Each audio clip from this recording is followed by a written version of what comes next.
Hello, my name is Stephanie Towery and I'm the Copyright Officer at Texas State University. I work out of the library. If you need to contact me, if you have any questions, you can contact me at copyrightoffice@txstate.edu. This presentation is about authors' rights, copyright, and plagiarism. And I've put the hashtag Texas State ScholComm because I operate within a ScholComm or Scholarly Communications team, which is involved in the publishing cycle for faculty and students. And copyright fits into there. But copyright also has an implication in some of your other work, and as students, you should own the copyright in your own work and be able to protect it. So we'll talk a little bit about that. We'll also talk about plagiarism because plagiarism detection is becoming much easier with software, and so you need to avoid sort of falling into that trap. So let's get started. Author's rights. So we're going to talk a little bit about the defaults for copyright in the United States. Generally, people who are not employees, so you own what you create. So that's the default rule. But if you work for someone, basically the default rule is that your employer is going to own what you create with limitations. Texas State University policy is a little bit different though. It's very generous. It gives you the right to own your own scholarly work unless you use substantial Texas State resources, which usually means you have created a course with the help of the distance instructional designers, which probably doesn't apply to any of your situations. If you purchase special software, usually expensive software for a special project, or if you have internal or external grants. So for the most part, it probably isn't going to apply to you. Your use of library materials, the usual software that we have, none of that is going to amount to substantial Texas State resources. So we're going to talk about the general default for copyright in the United States. And this is that when you work for someone, you are going to not own your own copyright in the works that you make within the scope of that employment. And that's a term called works made for hire. And I covered this for students because eventually you're going to go out into the world and you need to know how to protect your rights. And you have to do that generally by contract. So you have to negotiate a different deal with your employer before you start working there. So the default rule is that the creator of a work owns the copyright in the work unless it is a work made for hire. To be a work made for hire, the work has to fit within one of two circumstances. It either has to be an employer who makes the work in the course of their job, or the creator is hired to make the work as a contractor. There has to be a signed agreement in that case, and the work has to be of a certain type. So not all work made by contractors is going to be a work made for hire, and you always have to have a signed contract. If the work is a work made for hire, the employer is going to own the copyright in the work. How does this affect you? If you're hired to write or create software, your employer probably owns the copyright in that work. And this means that you're going to have to ask permission to republish the work or use the work. You have some fair use rights, so you can use it in your portfolio to show potential workers, potential employers. But it probably means you can't put it on the internet in an internet portfolio without some kind of restricted access. So how to protect your own copyrights in scholarly work. So if you write papers and you're submitting to journals, for example, there's something that you can do, and that's called adding a SPARC addendum. SPARC stands for the Scholarly Publishing and Academic Resources Coalition, and they've developed a template that you can ask your publisher to add to your publishing contract, and that's going to protect your rights. It's going to allow you to use your own work in a course that you're teaching, upload it to your personal website, distribute copies to colleagues. And that sounds like you should have those rights anyway, but in a lot of instances, when you publish with a journal, you hand over all of your rights. That's just the typical publishing agreement. And so we've created some language here that you could use modified language for Texas State. Also, we do have a digital collections, which is an institutional repository here at Texas State. And as students, we welcome you to place your work in digital collections. You do have to have permission from your publisher, or it has to be openly licensed.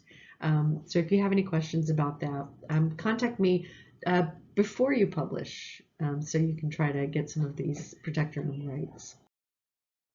Creative Commons. So I talked about open licensing just now. So there is a way that you can license your work openly, and this is true of a lot of different materials you make. So if you make music or art, photography, you can place an open license on it and share it with others.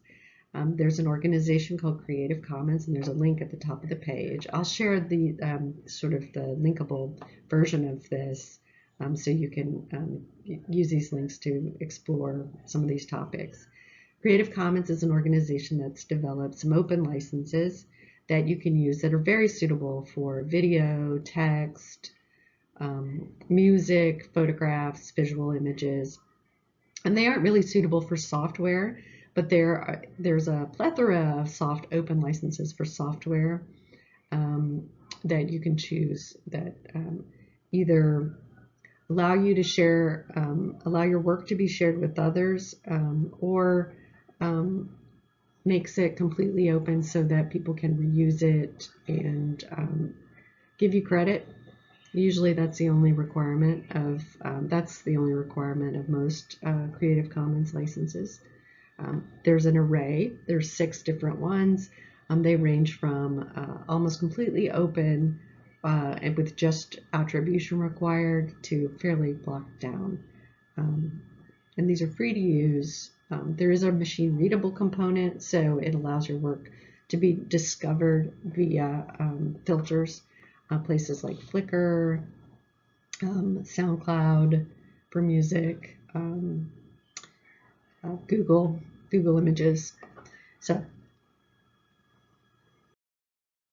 here's an example of Creative Commons. This is the most open license. So if you see this icon, it means that you can use the work with just attribution. And attribution, we'll talk about that when we talk about plagiarism. This is also a good idea for finding work to use in your work. So if you need images, graphics, you can go out and find openly licensed material and add it to your work. It's easier than asking permission or falling within an exception to copyright, and we'll talk about some of those too. It's just an easy way to join the sharing community. Here are the licenses. There's various ones. You can do no derivatives, which means you want to preserve the integrity of your work. You don't want it to be altered, modified, and shared. And then there's share alike, which is based on a copyleft idea in software licensing, where the person can use it, but they must also openly license the work. And then there's a non-commercial option, which I don't recommend because it is very difficult to combine with other licenses. So always remember that any contract that you have is going to trump the default for copyright. So you can negotiate different deals in employment, for example. And also anything that you use on the internet is usually subject to a license. And I recommend you look at the terms and conditions in the very small print at the bottom of the page. If you're operating from a third-party website, make sure that you know all of the terms.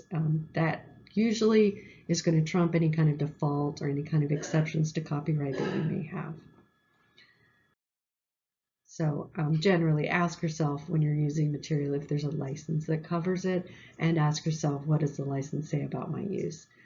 This comes up a lot in my work, advising faculty what they can do in a classroom. For example, you can't really show a Netflix in a classroom because the terms restrict that to a personal use. Um, Similar with songs and like Spotify and Pandora. So what are the consequences of ignoring a license? You can be subject to a, um, a lawsuit. They don't have to warn you. It's not really, they don't have to warn you and ask you to take it down. They can send you a bill. They can just straight sue you. So it's especially problematic with photographs, the reuse of photographs, and especially if they're a commercial photographer. So be very careful about reusing other people's materials in your own work, especially if it has a wide distribution like the internet.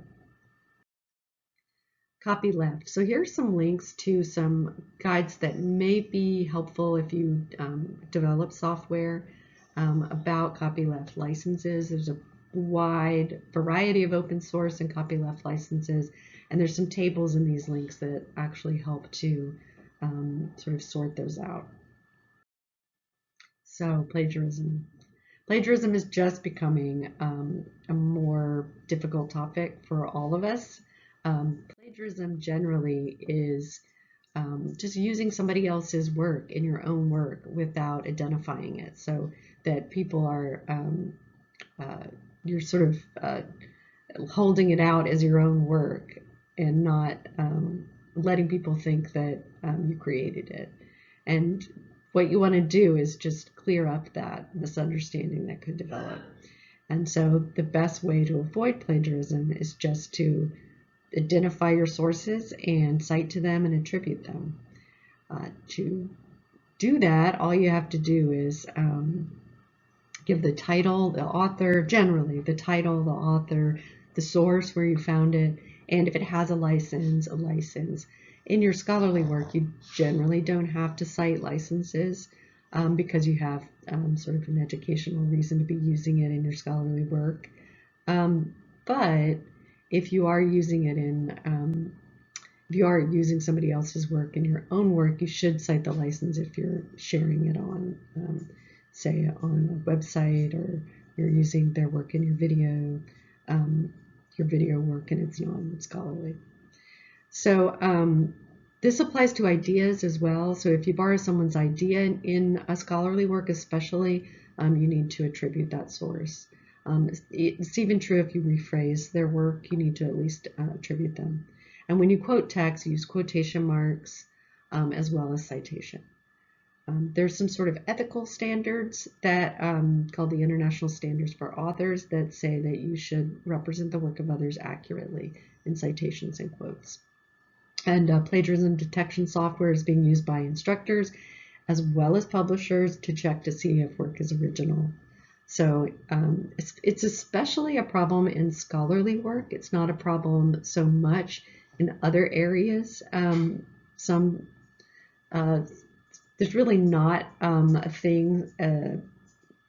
Plagiarism isn't a thing in legal writing, for example. In court documents, people you can steal someone's idea for an argument. You don't have to cite that particular person and use legal citation to the authority, but you don't have to attribute where you found the source. So it's different in different contexts. It's really a problem mainly in scholarship. So how do you attribute something? Really, it's the author, the title, if it has one, and then the link back to the source, or some kind of identification of the source. And here's an example of an attribution. It's by this person, and that's how they identify themselves. And then here's the license. It's fairly simple. And this is linkable. So this was a picture that this person took, and this is the license that you have for it. So This is different from citation. A citation is a reference within a particular style guide. So you may have a particular style guide that you're supposed to use in a particular class or in a particular discipline, and that generally requires more information in a particular format. So think of attribution as not being as difficult, really, as citation. It's not as much work. When you do take notes for things, though, I recommend that you always note where you're getting things from. And that's how plagiarism happens. It's usually inadvertent, that you've taken notes and you haven't identified your sources in your notes, and so you've lost the ability to tell what is your own idea and what is someone else's. We do have a pretty stringent university honor code that sets out what is a violation of the honor code, and it includes plagiarism. And its definition of plagiarism is much more detailed. So it is definitely if you don't acknowledge other people's work, if you don't have proper citation, but it's also copying from each other or from the internet, which it's a readily available source, but a lot of copyright detection or plagiarism detection software can detect when you've pulled it. They're scanning the sort of their base that they're comparing things to just scans the internet. So if you're pulling things, cutting and pasting, just be very careful. Also, I want to point out appropriating another person's computer programming work for submission as an assignment. I think that's really broad, so I just wanted to point that out. This is true even if, sorry, I'm going to go back.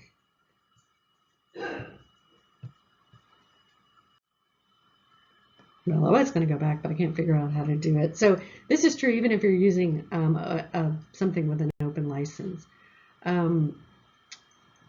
So just remember that plagiarism and open licensing and copyright are different. And the difference generally between plagiarism and copyright is that plagiarism is an ethical breach, so it's academic dishonesty, it's a violation of the honor code, and it can ruin your career. So it's a reputational thing. There's no exceptions to it in the scholarly world.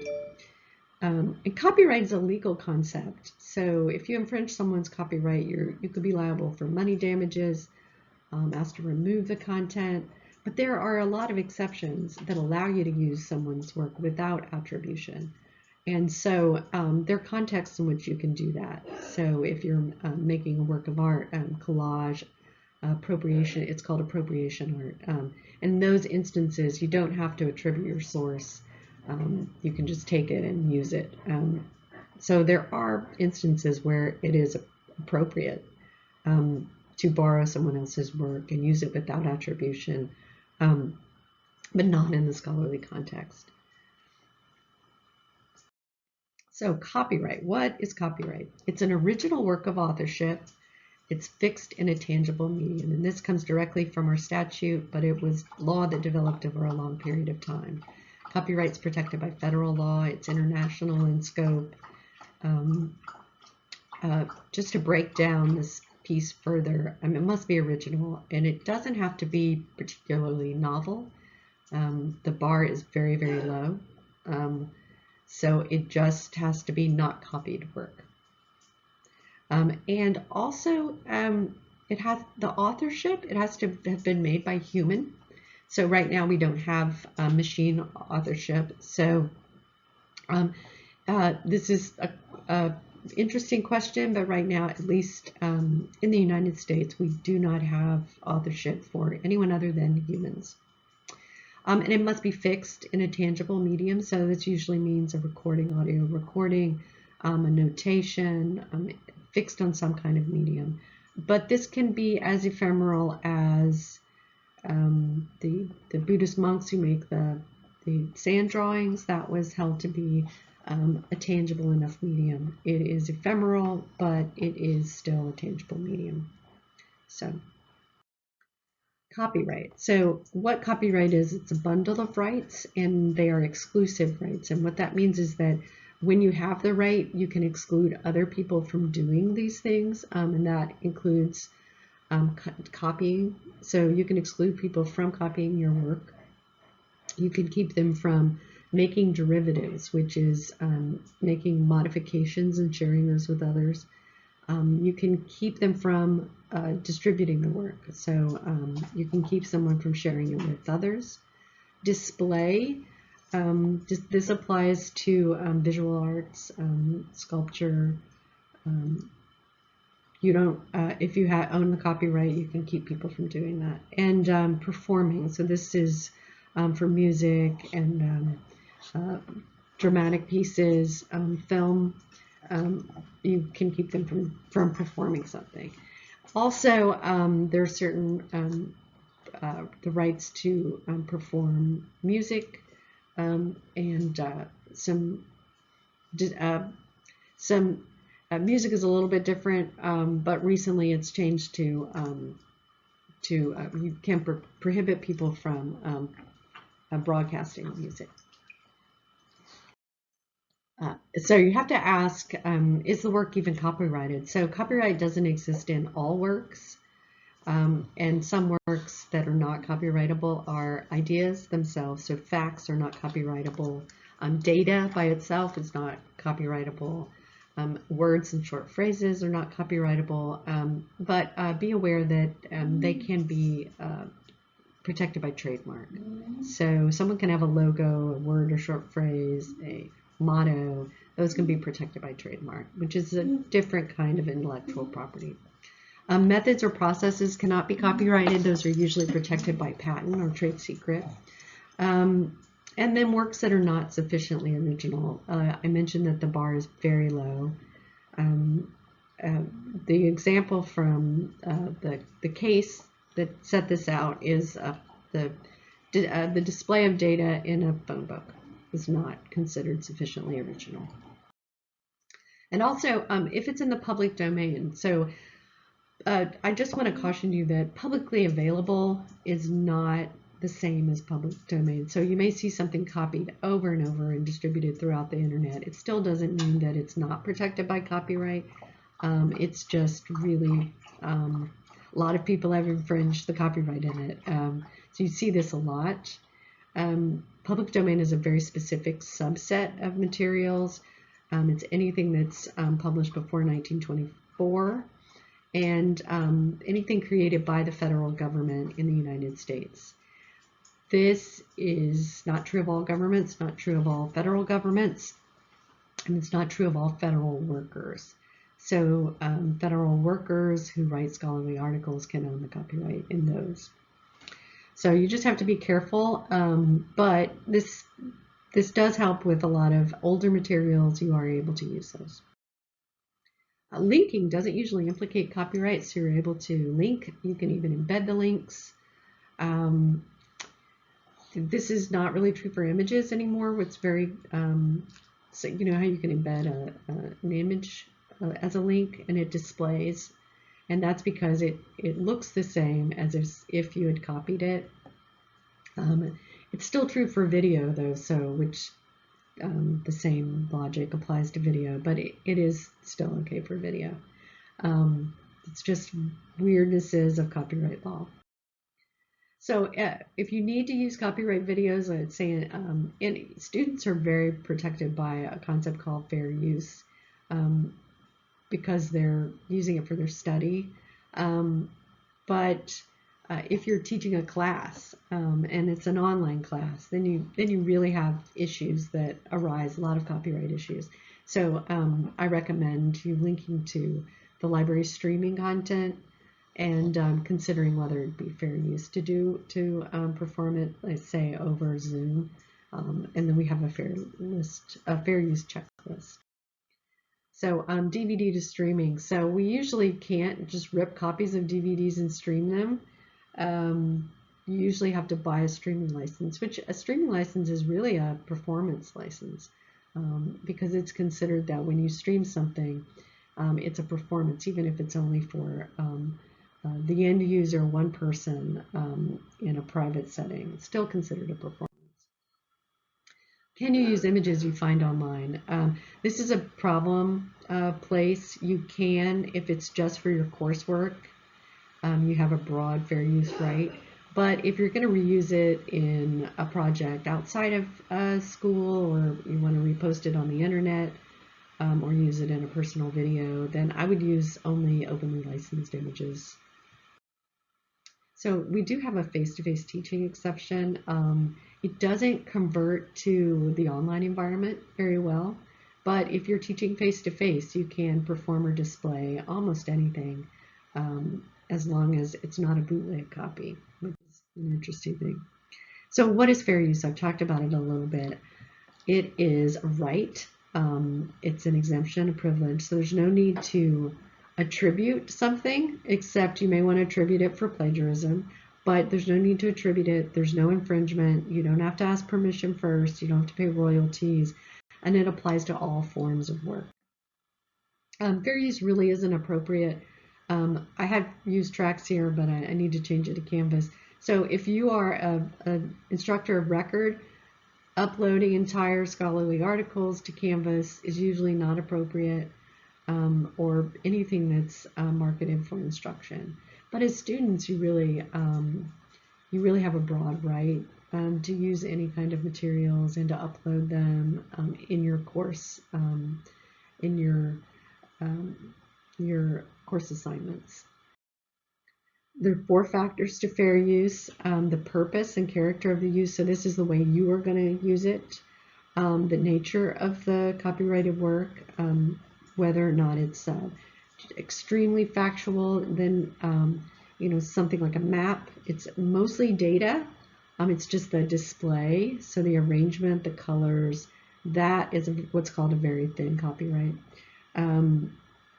So you have a broader right to fair use for something like that. The amount and substantiality of the portion used. So if you're using the entire work, though sometimes you need to use the entire work. So you have to look at this right with the first right, so the purpose of your use. And the effect of the market on the market of your use. So market plays an important factor. So if you can, generally it's not going to be a fair use if you're just making a copy to keep from having to buy a copy. And here's a breakdown of that. So if you're using it for the instructor of record and you're handing it out in class, that's a stronger use than if you're using something for entertainment or commercial purpose. Highly creative works or have a greater protection.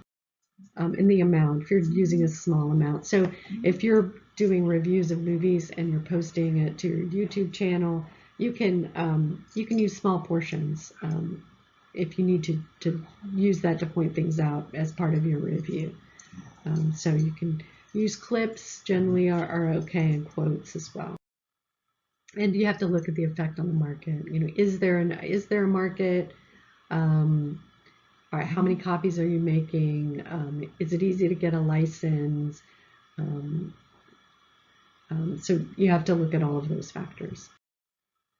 And you can always request permission. Sometimes it's easier to request permission than to weigh those fair use factors.